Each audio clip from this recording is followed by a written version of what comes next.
la serie dedicada a los maestros ejemplares de la tradición Gaudiya Vaishnava, estamos leyendo la biografía de Srila Bhaktivinoda Thakur, compilada por Rupa Vilas Das. Hoy leemos el capítulo 11, Retiro y Prédica.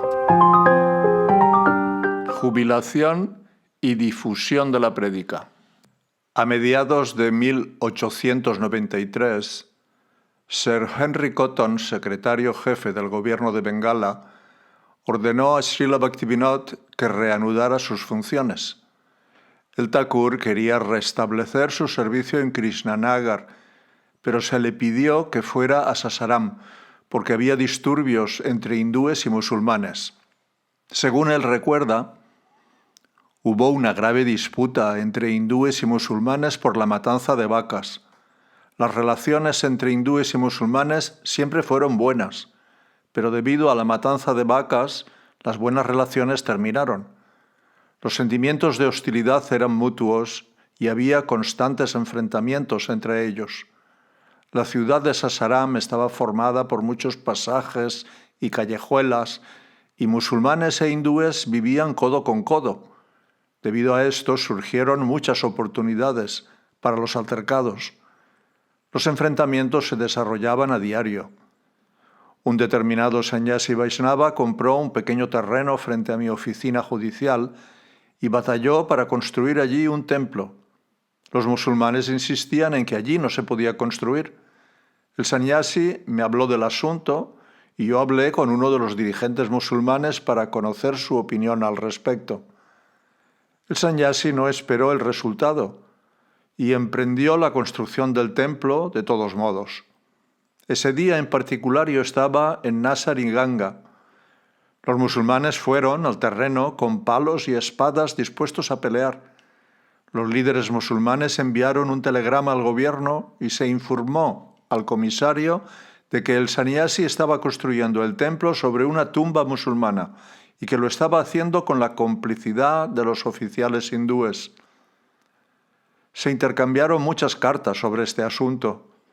Al ser un oficial hindú, me resultaba difícil mantenerme en Sasaram y permanecer imparcial. Hice muchos intentos para alejarme de Sasaram. Mis oficiales superiores me ayudaron mucho y los secretarios del gobierno me informaron de que me trasladarían a otro lugar en el momento adecuado. Mientras tanto, se pidió al Thakur que fuera a Koyat con carácter de urgencia. Me enteré de que en Koyat había un toro excelente que pertenecía a un brahmana. El brahmana fue a Purushottam Puri, pero no se llevó el toro. Al regresar buscó el toro y cuando no pudo encontrarlo concluyó que los carniceros locales lo habían matado y se lo habían comido.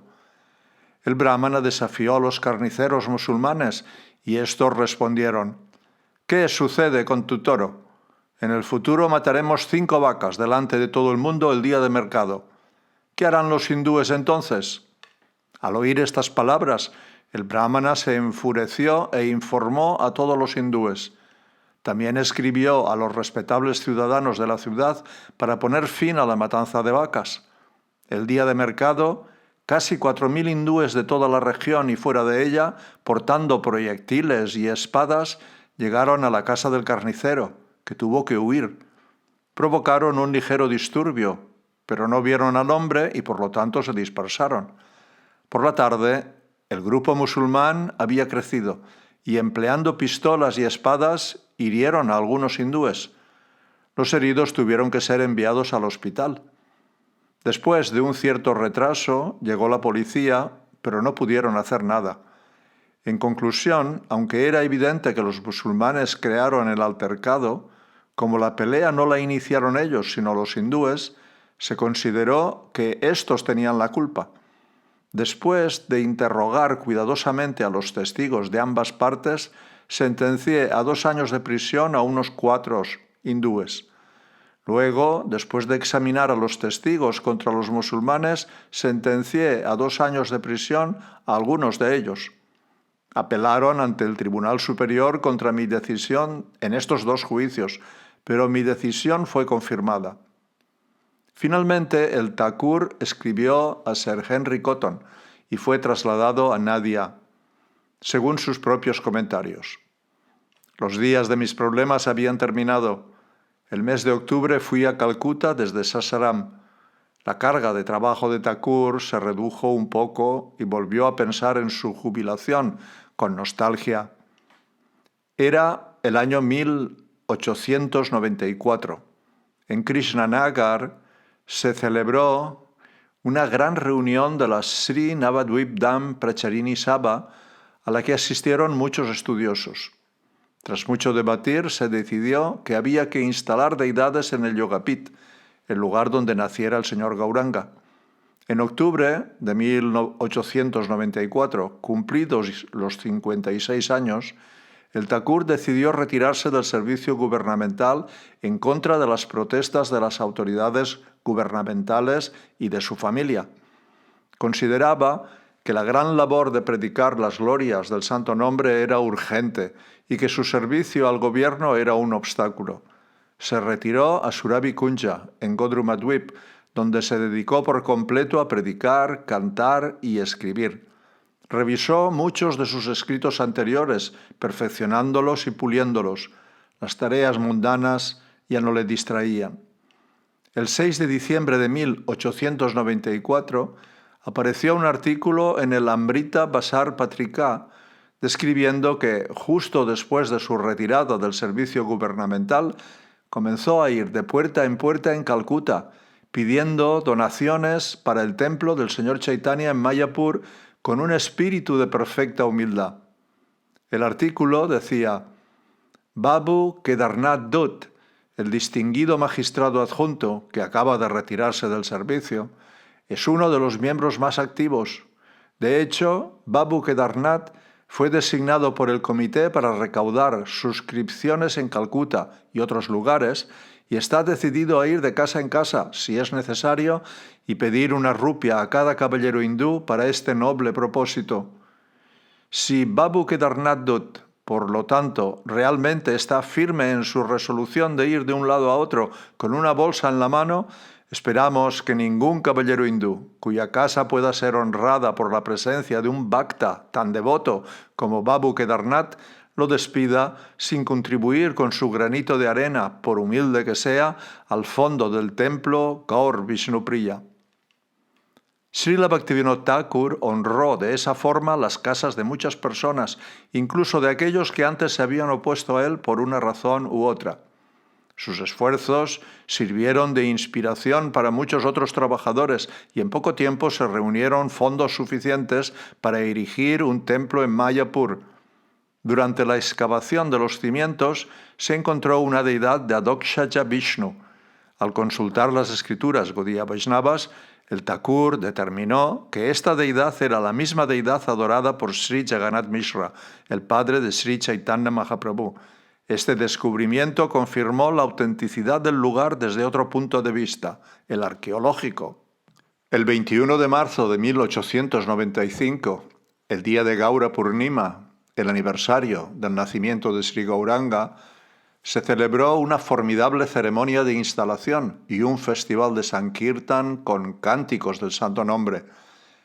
Asistieron miles de visitantes y muchos participantes compararon el festival con el famoso festival en Keturi de Narottam Das Thakur, organizado 350 años antes para unir a los seguidores de Sri Chaitanya Mahaprabhu.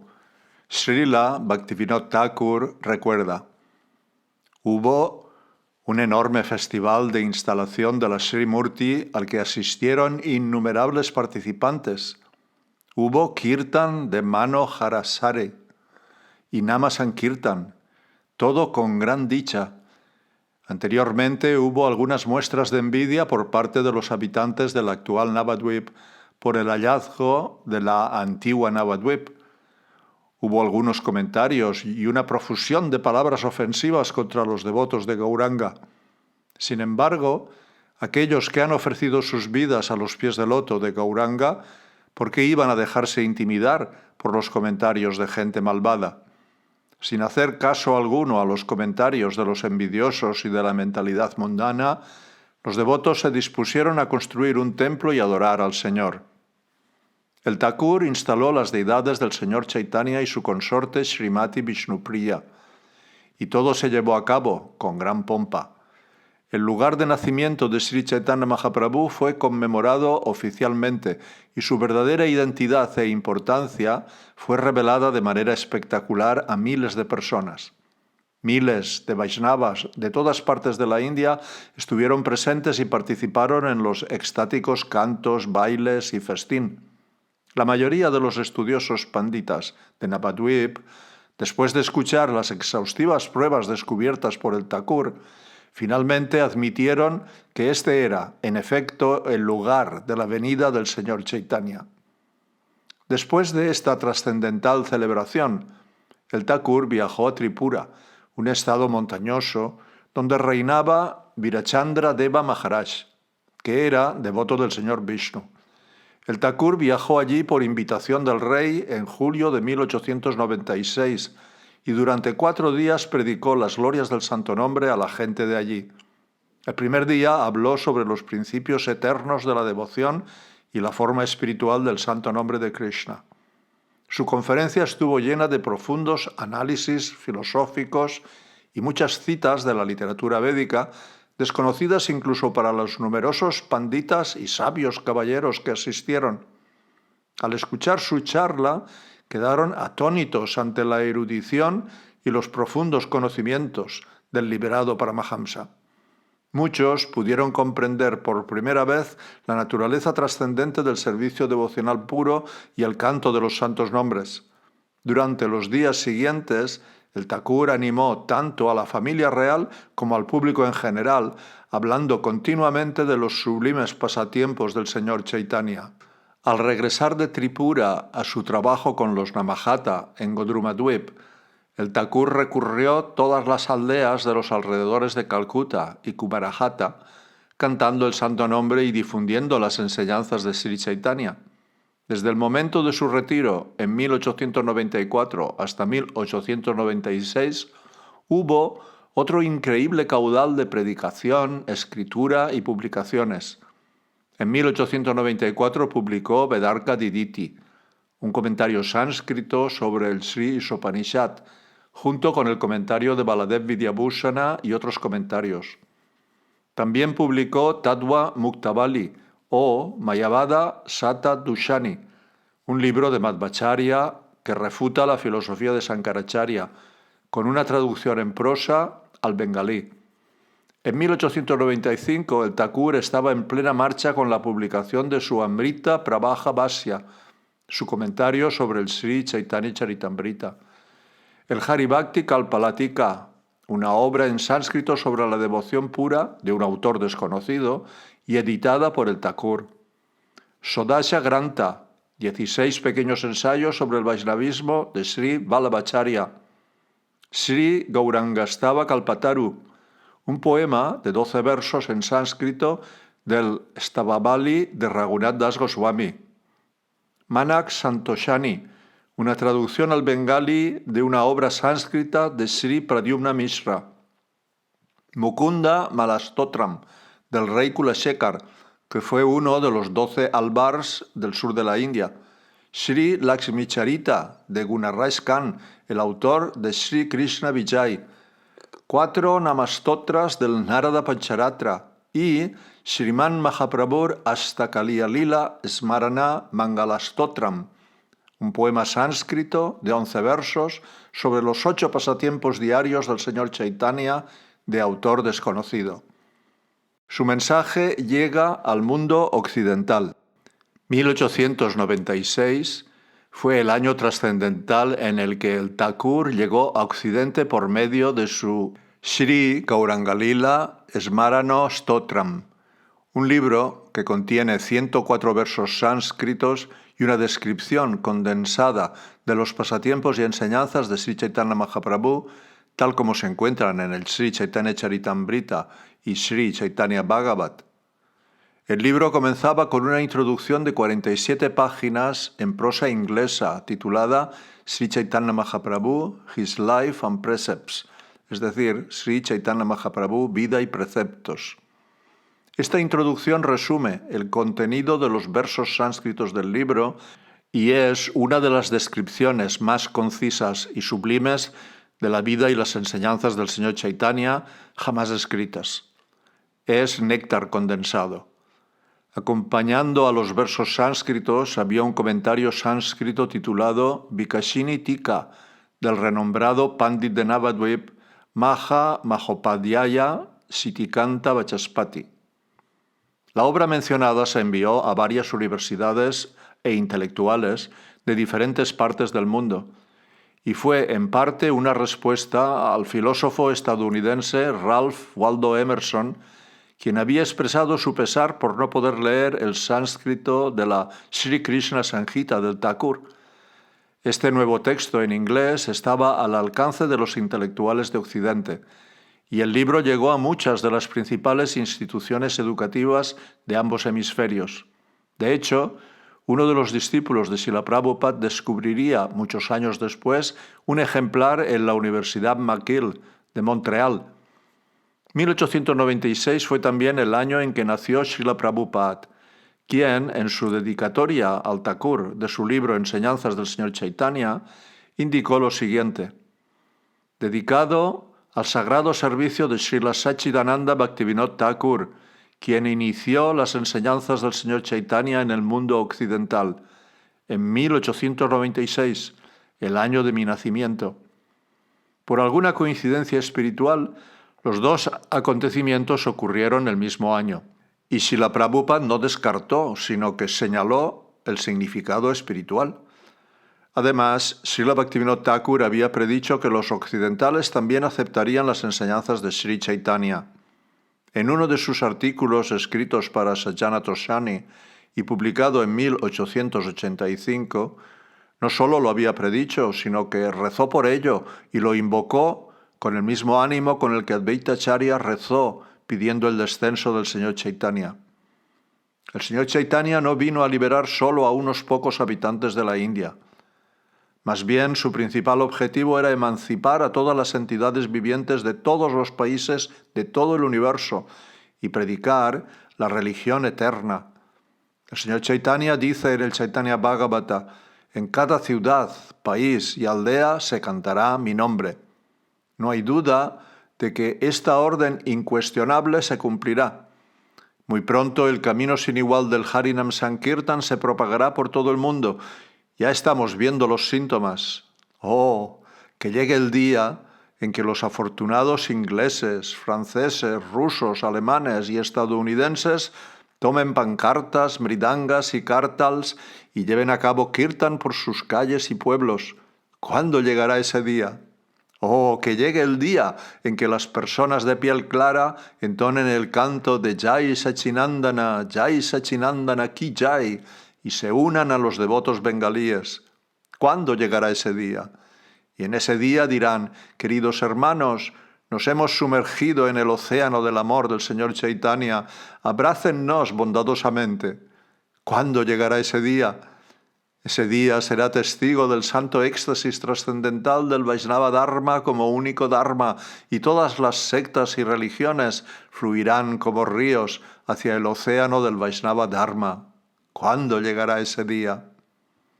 Y luego escribió otra predicción asombrosa que puede aplicarse a Srila Bhaktisiddhanta Sarasvati Thakur y también sin duda a Srila Prabhupada. Dijo: pronto aparecerá una personalidad para predicar las enseñanzas del Señor Chaitanya y desplazarse sin trabas por todo el mundo con su mensaje. Srila Prabhupada naturalmente atribuyó esta hazaña a Srila Sarasvati Thakur, como podemos leer en sus significados del tercer canto del Srimad Bhagavatam, donde dijo: con esta misma actitud de Kardama Muni, Thakur Bhaktivinoda también quiso tener un hijo que pudiese predicar la filosofía y las enseñanzas del Señor Chaitanya en toda su amplitud. Por sus oraciones al Señor tuvo como hijo a Bhaktisiddhanta Sarasvati Goswami Maharaj, que actualmente está predicando por todo el mundo la filosofía del Señor Chaitanya por medio de sus discípulos genuinos. Por otro lado, la personalidad que realmente dio repetidas vueltas al mundo, que se movió sin trabas por todo el mundo, fue, sin duda, Srila Prabhupada. Ambas interpretaciones son correctas. Se trataba de Srila Prabhupada y también de Srila Bhaktisiddhanta Sarasvati Thakur, ya que Prabhupada ha declarado que nunca se apartó de la orden de su maestro espiritual ni por un momento. Srila Sarasvati Thakur continuó predicando por medio de su instrucción y, sin duda, esa gran figura, Srila Bhaktivinoda Thakur, cuyas oraciones trajeron tal riqueza de relaciones al mundo empobrecido en la forma de su hijo y en la forma del discípulo más destacado de su hijo, también los acompañó en su forma shiksha, en sus instrucciones, alimentando así el esfuerzo a cada paso. Durante una conversación grabada en vídeo con Srila Prabhupada en Los Ángeles, Vishnujan Swami comentó: Srila Bhaktivinoda Thakur dijo que dejaba este mundo con su obra inacabada. Srila Prabhupada respondió: pues terminémosla. Somos descendientes de Bhaktivinoda Thakur. Se quedó sin terminar para que tuviéramos la oportunidad de terminarlo. Esa es su misericordia. Podría haberlo terminado de inmediato. Es Vaishnava, es todopoderoso. Y así deja un gran legado espiritual de prédica y servicio para todos aquellos que contactan con el mensaje de Sri Chaitanya Mahaprabhu en la sucesión discipular de aquellos titanes espirituales. En su libro Sri Chaitanya Mahaprabhu, su vida y preceptos, el Thakur primero resume la vida del Señor y luego analiza sus preceptos.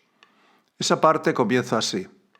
Chaitanya nos enseña en primer lugar que la racionalidad humana no es suficiente para aproximarse a la esfera divina del espíritu. Yukti, como él llama a la razón, es bastante incompetente en tal asunto.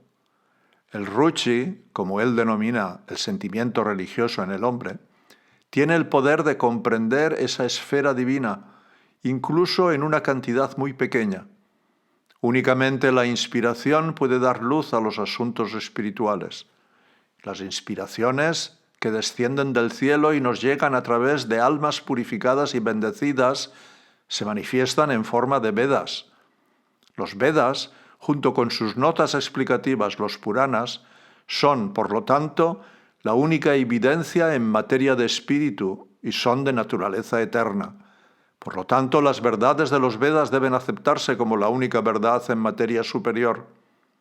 La razón, aunque ayuda sinceramente a la verdad inspirada, puede aceptarse como evidencia auxiliar.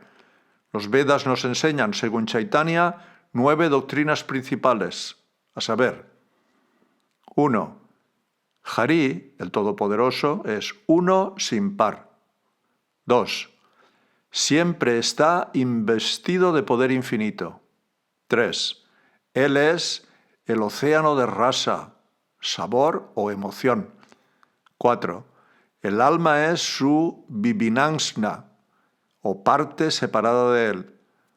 5. Ciertas almas caen bajo el hechizo de Prakriti, su energía ilusoria. 6. Ciertas almas no sucumben al control de Prakriti. 7. Todos los fenómenos espirituales y materiales son Vedavet Prakash de Hari, el Todopoderoso. 8. Bhakti es el único medio para alcanzar el objetivo final de la existencia espiritual. 9. Prema, el amor, en Krishna, es el único objetivo final de la existencia espiritual. Tras presentar estos 9 puntos, el Thakur elabora cada uno de ellos teniendo en cuenta los diversos prejuicios culturales y filosóficos de la audiencia occidental. Por ejemplo, en cuanto a la comprensión de Dios como Krishna, quien exhibe su Vrindavan Lila, los pasatiempos en Vrindavan, como lo más importante a entender, el Thakur naturalmente se da cuenta de la dificultad que esto creará para los no iniciados y por lo tanto escribe: los sentidos materiales del hombre no pueden acercarse a él. Es el espíritu en el hombre el que puede verlo directamente y comulgar con él.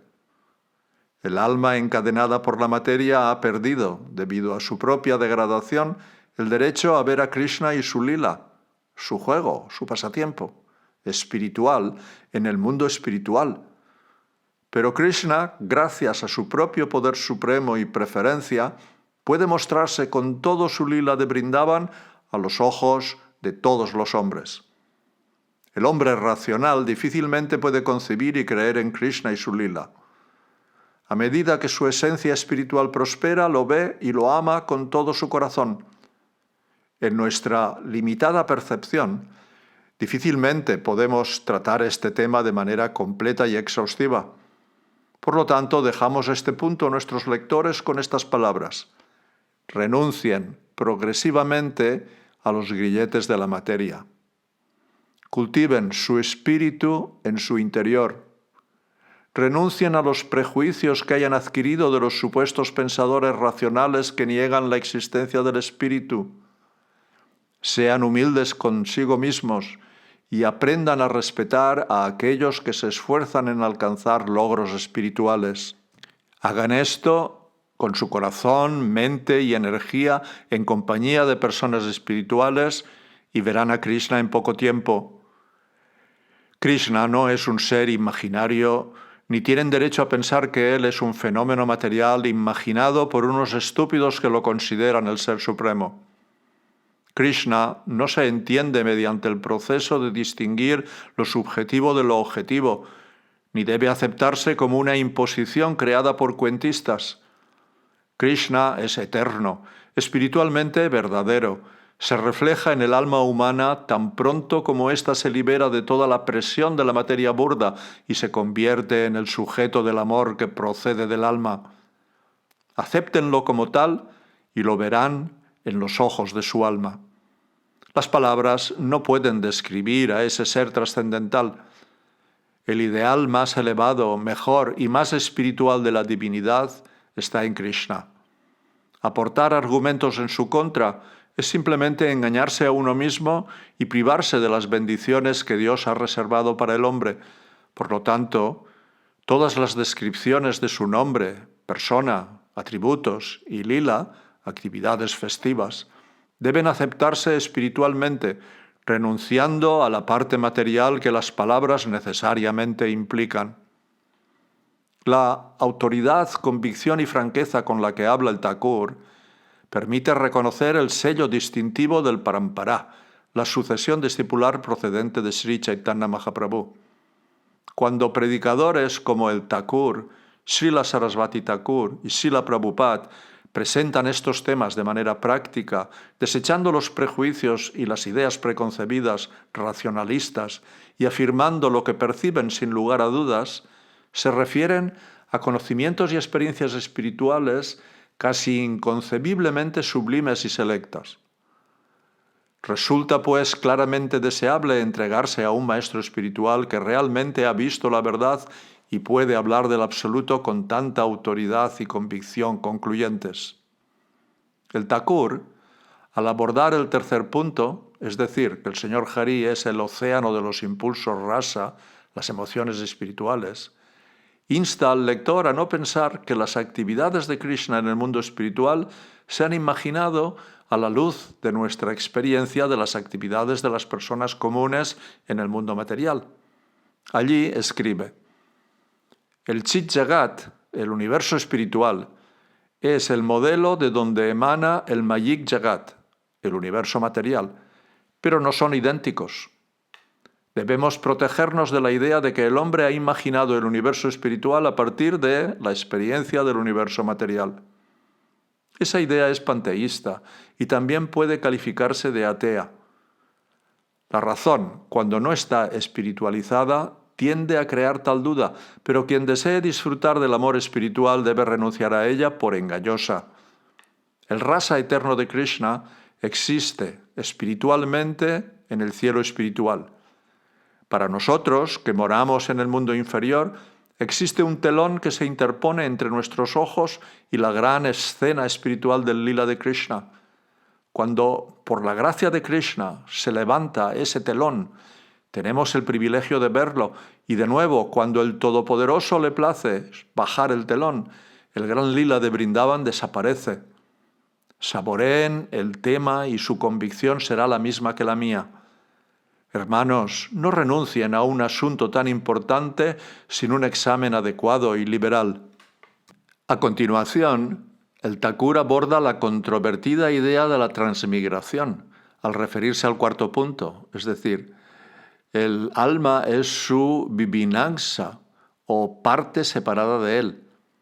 No pierde tiempo en deshacerse de la oposición a esta importante idea, que es fundamental para comprender la naturaleza eterna del alma. Dice, debe entenderse que Mahaprabhu creía en la muy liberal teoría de la transmigración del alma. Algunos lectores pueden rechazar la idea basándose en que existen formas de fe que no apoyan esa teoría. No es progresista rechazar una teoría porque sea antagónica a los dogmas de ciertos credos sectarios. De hecho, este es un asunto en el que la razón no debería entrometerse. Examinando con franqueza, no vemos ninguna razón de peso para no creer en la teoría de la transmigración. Por otro lado, nuestra mente sin prejuicios se inclina a defenderla. La creencia de que el alma solo se le ofrece una oportunidad en la vida para toda la eternidad es evidentemente intolerante, injusta y contraria a la creencia de que Dios es bondad absoluta. Puesto que nuestro sentimiento espiritual apoya la teoría y los Vedas, el joyero de las inspiraciones, nos han enseñado el hecho de la existencia continua del alma en diferentes etapas de la creación, no podemos sino renunciar a la idea de poner en duda la teoría de la transmigración del alma. Por muy culto y científico que sea un hombre, siempre es susceptible de cometer un error insidioso. Lo que es válido con respecto a un hombre, también lo es con respecto a una nación o una secta. En su análisis sobre el alma, el Thakur también aborda el famoso enigma sobre la cronología de la creación de las entidades vivientes y su cautiverio por el mundo material. Se deshace rápidamente del asunto, diciendo, por favor, eviten la pregunta engañosa. ¿Cuándo fueron creadas y hechizadas las jivas, las almas encarnadas? No hay un momento mágico, material, en la historia espiritual, porque el hechizo empieza a partir del cautiverio de los seres vivos en la materia, y por lo tanto no se puede emplear la cronología material en asuntos como estos. Al hablar del quinto punto, es decir, ciertas almas caen bajo el hechizo de Prakriti, la energía ilusoria, el Thakur destroza la teoría de que pueda existir algo agradable en el mundo material y utiliza la analogía de la cárcel para aclarar las cosas.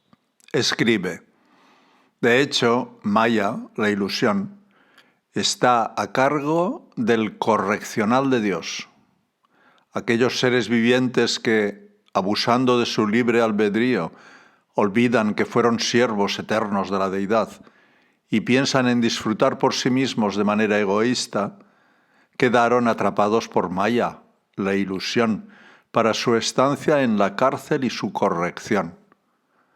Las almas caídas viajan de cuerpo en cuerpo con su lingadeja, el cuerpo sutil, acumulando karma y vikarma, elevándose a los cielos y descendiendo de nuevo al agotarse sus virtudes, bajando al infierno y, tras sufrir el castigo, elevándose de nuevo a la plataforma de la acción. En consecuencia, el estado de las almas caídas es deplorable en extremo. Disfrutan y sufren masacres y asesinatos y continúan en este estado a veces sonriendo como príncipes y a veces arruinados como víctimas. El mundo es, por tanto, una prisión o un correccional, no un lugar de placer, como afirman algunas personas. Al hablar del sexto punto, es decir, ciertas almas no sucumben al control de Prakriti, el Thakur explica que esto solo es posible gracias al encuentro con un Vaishnava elevado y a la adquisición de Shraddha, es decir, fe en el proceso del Bhakti, devoción a la divinidad Krishna. Dice, cuando un hombre se relaciona con un Vaishnava, cuyo corazón está derretido debido al Hari Bhakti Ras, es entonces cuando gusta de absorber el dulce principio del Bhakti siguiendo los pasos sagrados de su maestro mediante el estudio constante del Krishna Bhakti. Poco a poco se despoja de su condición ilusoria y, al final, al obtener su verdadera naturaleza, disfruta del rasa más dulce y puro, lo cual es el objetivo final del alma. Satsanga, el relacionarse con personas espirituales, es el único medio para obtener el objetivo final del hombre. Bhakti es un principio que un alma ha de entregar a otra. Por consiguiente, al igual que ocurre con la electricidad o el magnetismo en la materia bruta, se transmite de un alma afín a otra. Al explicar el séptimo punto, es decir, todos los fenómenos espirituales y materiales son Achintya Veda Bet Prakash de Hari, el Todopoderoso. El Thakur explica que comprender la diferencia y no diferencias simultáneas de la Jiva y Dios no es tarea fácil, pero que las teorías de Sankaracharya son erróneas. Algunos de los análisis del Thakur son difíciles de entender, pero cuando se estudian detenidamente, irrumpen como una brillante derrota, similar a un sutra, de los principios básicos del Mayavada. La creencia de que el alma suprema se autoengaña creyendo que es muchas almas individuales. Él escribe: las discusiones metafísicas son perfectamente inútiles. Los Vedas a veces aseguran que la Jiva es distinta de la deidad y otras veces que la Jiva es lo mismo que la deidad. De hecho, los Vedas siempre dicen la verdad. La Jiva es simultáneamente diferente e idéntica a Dios. Esto no lo pueden entender los racionalistas. Por lo tanto, hay que decir que Dios, en el ejercicio de sus poderes más allá de la comprensión humana, es distinto de la Jiva y del mundo y simultáneamente idéntico a ellos en todo momento. El Vedanta nos enseña el Shakti Paranimbat, la doctrina de la modificación de las energías de Dios, y no el erróneo Vivartavat de Sankaracharya. Sankaracharya, para evitar el Brahma Parinam, es decir, la transformación de la divinidad en el mundo, establece que Vyas nos enseña Vivartavat. Dios no sufre ningún cambio, sino que es Maya quien cubre una parte de la deidad, al igual que una olla encierra una porción del espacio.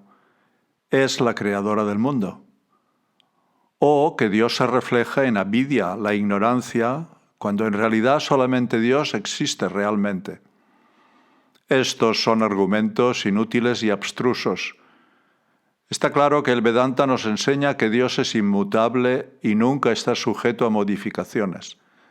Solo su poder crea la Jiva y al mundo material por su propia parinam, modificación. El ejemplo está en la acción de la piedra filosofal, cuyo poder se manifiesta en forma de oro, mientras que la piedra permanece inalterada. Así, Chit Shakti, la potencia espiritual, adopta la forma de Chit Jagat, el universo espiritual, con todas sus particularidades de rasa eterno.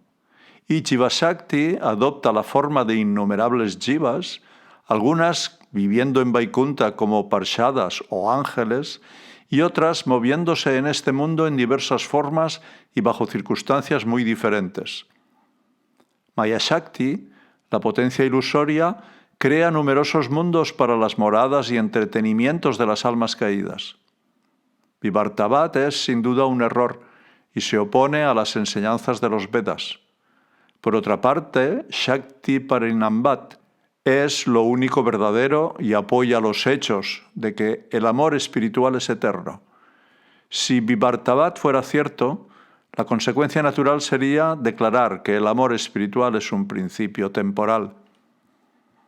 Al hablar del octavo punto de la doctrina del Señor Chaitanya, es decir, Bhakti es el único medio para alcanzar el objetivo final de la existencia espiritual, el Thakur presenta inmediatamente la adoración de la deidad, Srimurti, porque es esta característica de la ciencia del Bhakti, adorar a Dios de manera personal, aparentemente material, la que es esencial para la ejecución del Bhakti. Pero este proceso tan importante para el avance y el desarrollo del verdadero apego a Dios también suscita temor en aquellos que lo confunden con idolatría. Reconociendo los miedos y la irracionalidad de los pensadores sectarios sobre este tema, pone en juego toda su considerable lógica, encanto, ingenio y profunda comprensión de las diversas filosofías y religiones del mundo para exponer su caso.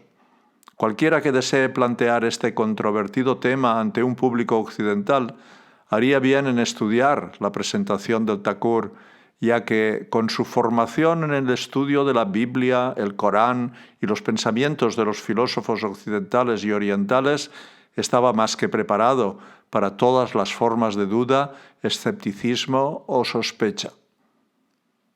Allí afirma: hay algunos que se pronuncian en relación con la teoría de adorar a Srimurti. Oh, dicen, es idolatría adorar Srimurti. Srimurti es un ídolo fabricado por un artista e introducido nada menos que por Belcebú en persona. Adorar tal objeto despertaría los celos de Dios y limitaría su omnipotencia, omnisciencia y omnipresencia. Hermanos, les responderíamos, reflexionen sobre esta cuestión con franqueza y no se dejen engañar por dogmas sectarios. Dios no es celoso, ya que no tiene quien se le compare. Belcebú, o Satanás, no es más que un objeto de la imaginación o el tema de una alegoría. No se debe permitir que un ser alegórico o imaginario actúe como un obstáculo para el bhakti. Aquellos que creen que Dios es impersonal simplemente lo identifican con alguna potencia o atributo de la naturaleza, aunque en realidad Él se encuentra por encima de la naturaleza, sus leyes y reglas. Su santo deseo es ley, y sería un sacrilegio limitar su excelencia ilimitada, identificándolo con atributos como la omnipotencia, la omnipresencia y la omnisciencia, atributos que pueden estar presentes en objetos creados, como el tiempo, el espacio, etc. Su excelencia consiste en poseer Él poderes y atributos mutuamente contradictorios, regidos por su ser sobrenatural. Él es idéntico a su persona, que es hermosa en grado sumo, y tiene poderes como la omnipresencia, la omnisciencia y la omnipotencia, que no pueden encontrarse en ninguna otra parte. Su persona santa y perfecta existe eternamente en el mundo espiritual, y al mismo tiempo existe en cada objeto y lugar creado en toda su plenitud. Esta idea supera todas las demás ideas de la deidad. Mahaprabhu también rechaza la idolatría, pero considera que la adoración a la Srimurti es el único medio intachable de cultura espiritual. Se ha demostrado que Dios es personal y hermoso. Sabios como Vyas y otros han visto esa belleza con los ojos de sus almas y nos han dejado descripciones. Por supuesto, toda palabra acarrea el peso de la materia, pero la verdad sigue siendo perceptible en esas descripciones y según esas descripciones, quien diseña la Srimurti ve al gran Dios de nuestro corazón allí con intenso placer. Hermanos, ¿es eso incorrecto o pecaminoso? Aquellos que dicen que Dios no tiene forma, ni material ni espiritual, e imaginan una forma falsa para la adoración, ciertamente son idólatras. Pero aquellos que ven la forma espiritual de la deidad con los ojos de su alma, llevan esa impresión lo más lejos posible a la mente y luego configuran un símbolo para la satisfacción del ojo material, para poder reflexionar en el sentimiento superior. No son en ninguna manera idólatras. Al ver a Srimurti, no vean ni siquiera la imagen en sí, sino el modelo espiritual de la imagen, y serán teístas puros. La idolatría y la adoración de Srimurti son dos cosas diferentes. Pero, hermanos míos, simplemente confunden una con la otra por precipitación. A decir verdad, la adoración de Srimurti es la única adoración verdadera de la deidad, sin la cual no es posible cultivar suficientemente los sentimientos religiosos. El mundo les atrae debido a la percepción de los sentidos. Y mientras no vean a Dios en los objetos de los sentidos, vivirán en una situación incómoda que apenas les ayudará a conseguir la elevación espiritual. Coloquen una Srimurti en casa.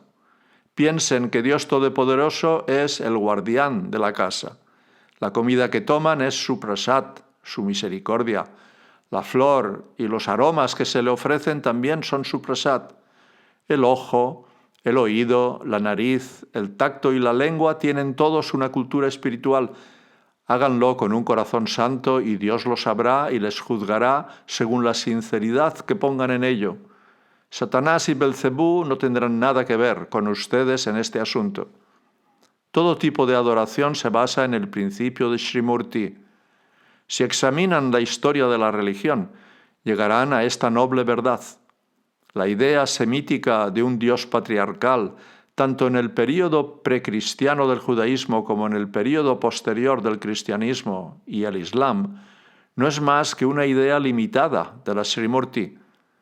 La idea monárquica de un Júpiter entre los griegos y de un Indra entre los arios, Karmakandis, adherentes del credo del esforzarse esperando unos resultados, es también una visión distante del mismo principio.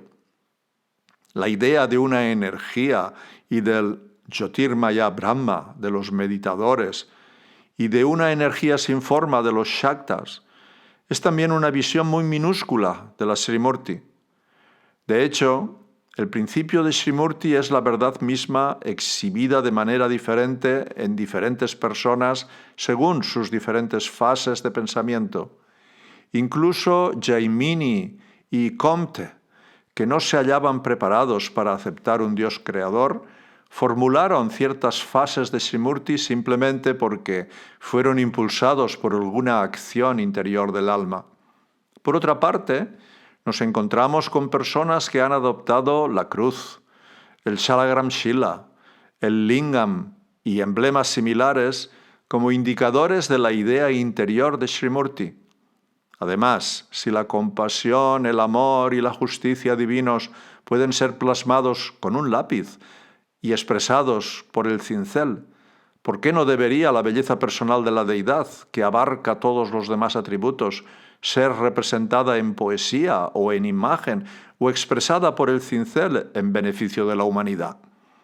Si las palabras pueden expresar pensamientos, el reloj puede indicar la hora y el signo puede contarnos una historia, ¿por qué no pueden la imagen o la figura evocar pensamientos y sentimientos más elevados con respecto a la belleza trascendental de la persona divina? Los adoradores de Srimurti se dividen en dos clases, la ideal y la física. Los de la escuela física tienen derecho, por sus circunstancias de vida y actitud, a establecer instituciones como los templos. Aquellos que por circunstancias y posición tienen derecho a adorar a la Srimurti en la mente, con el debido respeto a las instituciones del templo, tienen tendencia a adorar normalmente mediante la escucha, Shravan y el Kirtan, y su iglesia es universal e independiente de casta y color.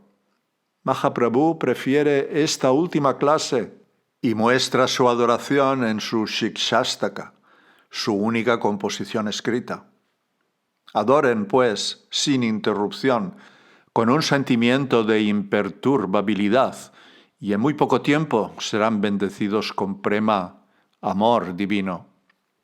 Al desarrollar el punto final y noveno, es decir, el prema, el amor a Dios, es el objeto final de la existencia espiritual, el Thakur detalla los diversos bhavas, síntomas de éxtasis, e introduce el prema, amor extático, en forma de los 5 rasas, relaciones emocionales eternos con Krishna, como el logro más elevado del alma. Advierte a sus lectores que no confundan el rasa material con el rasa espiritual. Tenemos una imagen pervertida de este noble rasa en la vida humana, ya que la vida humana, en la esclavitud de Maya, no es más que un reflejo pervertido de la vida espiritual. Cuando el alma actúa sola hacia su objeto adecuado, el héroe espiritual Krishna, el rasa es puro. Cuando la mente y los sentidos actúan sobre un objeto equivocado, el rasa se degrada y se vuelve aborrecible. El rasa pervertido da pistas sobre la idea del noble rasa espiritual para la persona en general. Por lo tanto, estos argumentos y descripciones se sirven de palabras que corresponden a conceptos que significan directamente las características del rasa pervertido. Pedimos a nuestros lectores que tengan cuidado de hacer una buena distinción entre el espíritu y la materia grosera, de lo contrario, la caída es inevitable. El Thakur resume entonces todo su mensaje en el espacio de un párrafo y da unas últimas palabras de consejo a sus lectores. Para resumir, afirma, el hombre en su estado actual cuenta con 3 principios diferentes en él. Un principio stul o materia bruta que compone su cuerpo. El principio linga o materia sublimada que aparece en forma de mente, atención, racionalidad y el ego pervertido por el cual uno se confunde con el mundo material. Este estado lo provoca la influencia de Maya o la energía ilusoria con el objeto de corregir al alma en su intención errónea de disfrutar, como consecuencia del olvido de su naturaleza como sierva de Dios. El hombre, de hecho, es el único independiente de Maya y su conexión. La única manera de deshacerse de la dificultad presente es la influencia del bhakti puro imbuido de un verdadero bhakta. Bhakti como medio eleva al hombre hasta el bellísimo en grado sumo Krishna y de nuevo, como fin, lo mantiene con el eterno Krishna Prema. Mientras el hombre se encuentre en el mundo de Maya, debe vivir en paz, con el objetivo de cultivar el espíritu. En la sociedad de la que forme parte, debe llevar una vida pura, evitar los pecados y hacer todo el bien que pueda a sus hermanos, las demás personas. Debe ser humilde y soportar las dificultades de la vida con heroísmo.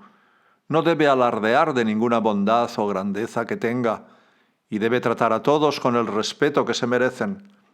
El matrimonio con vistas a una vida pacífica y virtuosa y con vistas a procrear siervos del Señor es una buena institución para un Vaishnava. El cultivo espiritual es el principal objetivo de la vida. Hagan todo lo que les ayude y absténganse de cualquier cosa que obstaculice el cultivo del espíritu. Tengan una fe firme en que Krishna, Dios y nadie más, es el único que les protege. Reconozcan que Él es su único guardián. Hagan todo lo que sepan que Krishna desea que hagan y nunca piensen en hacer algo independiente del santo deseo de Krishna. Hagan cualquier cosa que hagan con humildad. Recuerden siempre que son peregrinos temporales en este mundo y deben estar preparados para regresar al verdadero hogar. Cumplan con sus deberes y cultiven el bhakti como medio para obtener el gran objetivo de la vida, Krishna Priti. Empleen cuerpo, mente y espíritu al servicio de la deidad en todas sus acciones. Adoren a su gran Señor. Es significativo que el Thakur mencione en su consejo final el principio de humildad 2 veces y haga especial hincapié en la idea de considerarse siempre bajo la protección y el amparo exclusivos de Krishna. Este párrafo es un consejo perfecto para todos aquellos que quieran progresar en la vida espiritual. Por último, el Thakur expresa su propia humildad y su afán por ayudar a cualquier alma sincera, ofreciendo más instrucción a quienes estén interesados. Noble lector, perdone que nos entrometamos por medio de estas páginas. Como siervos de Chaitanya, era nuestro deber propagar sus enseñanzas supremas, y al cumplir con nuestro deber, tenemos derecho a que nos perdone cualquier molestia que le hayamos ocasionado. Somos originarios de Bengala, y al redactar nuestras palabras en un idioma extranjero, podríamos haber incurrido en errores que le rogamos nos perdone. Para concluir, nos permitimos decir que estaremos encantados de responder a cualquier pregunta que nuestros hermanos deseen hacernos sobre estos importantes temas. Sentimos un gran interés en tratar de ayudar a nuestros amigos a buscar el camino hacia el amor espiritual. De esta forma, el Thakur hizo su histórico llamamiento a Occidente y previó correctamente la futura expansión del movimiento del Señor Chaitanya. La comprensión que el Thakur tenía de los intelectuales occidentales de su época era notable. En su prédica anticipó muchos de sus argumentos y dudas y los resolvió con una lógica vigorosa, una convicción persuasiva y un conocimiento de las Escrituras. Este breve pero poderoso texto fue el inicio de una revolución espiritual que se extendería por todo el mundo en un futuro próximo. Por el puro deseo del Thakur, Krishna envió a su gran hijo, Srila Bhaktisiddhanta Sarasvati Goswami Maharaj, y al gran discípulo de su hijo, Srila A.C. Bhaktivedanta Swami Prabhupada, para que le ayudaran a cumplir su gran aspiración. Ese mismo año de 1896, el Thakur también publicó 2 obras que explicaban en profundidad los 5 elementos principales de la filosofía de Ramanujacharya. Una de ellas de su autoría, titulada Sri Ramanuja Upadesh, y la otra de Sri Pillai Lokacharya, titulada Artha Paichakar. El Sri Gaurangalila Smaran Mangalastotram de Thakur, que contiene el ensayo Vida y Preceptos que hemos resumido, fue reseñado favorablemente por varios eruditos. Una reseña apareció en el Journal of the Royal Asiatic Society de Londres con los siguientes comentarios. Bajo el título de Sri Gaurangalila Smaran Mangalastotram, el conocido Vaishnava Sri Kedarnath Bhaktivinod ha publicado un poema en sánscrito sobre la vida y las enseñanzas de Chaitanya. Va acompañado de un comentario también en sánscrito en el que el tema que se aclara más viene precedido por una introducción de 63 páginas en inglés, donde se exponen con bastante detalle las doctrinas enseñadas por Chaitanya. Esta posición, y más especialmente en contra de Shankar y los vedantistas Advaita, se explica en profundidad. El pequeño volumen aumentará nuestro conocimiento de este noble reformador y expresamos nuestro agradecimiento a Bhaktivinod por habérnoslo dado en inglés y sánscrito, en lugar de en bengalí, lengua en la que necesariamente habría seguido siendo un libro cerrado para los estudiantes europeos de la vida religiosa en la India. Otro erudito occidental, R.W. Fraser, que vivió un tiempo en Madrás, escribió el siguiente reconocimiento. Han pasado 500 años desde que Chaitanya difundió por toda la tierra la fe en la gracia salvadora de Krishna. Sin embargo, hasta el día de hoy, aquel mismo espíritu que inspiró a Chaitanya sigue habitando entre sus seguidores. En un interesante relato de la vida y los preceptos de Chaitanya publicado recientemente por su devoto y anciano seguidor, Sri Kedarnath Dutt Bhaktivinod, se puede leer cómo este espíritu conserva su vitalidad intacta en medio de los cambios que se están produciendo en el país. Este exponente de las esperanzas de los actuales seguidores de las enseñanzas de Chaitanya declara su firme fe en que, a partir de un amor devoto a Krishna, un amor como el de una niña por un ser querido, mostrado mediante la repetición constante de su nombre, por éxtasis, cantos, contemplación serena y fervor, se producirá un movimiento para atraer a la futura Iglesia del mundo, a toda clase de personas, sin distinción de casta o clan, al más alto cultivo del espíritu. Parece que esta Iglesia se extenderá por todo el mundo y ocupará el lugar de todas las iglesias sectarias, las que excluyen de los recintos de la mezquita, la iglesia o el templo a los foráneos. El espíritu que ha de animar a esta nueva iglesia se basará en el principio de que el cultivo espiritual es el principal objetivo de la vida. Haz todo lo que lo mantenga y abstente de hacer cualquier cosa que obstaculice el cultivo del espíritu. Un amor devoto a Krishna ha de ser la luz que nos guíe, como predicó Chaitanya. Ten una fe firme en que solo Krishna te protege, nadie más. Reconoce que Él es tu único guardián. Haz todo lo que sepas que Krishna desea que hagas y nunca pienses en hacer algo independiente del deseo sagrado de Krishna. Haz todo lo que hagas con humildad. Recuerda siempre que eres un peregrino en el mundo y debes estar preparado para regresar a tu propio hogar.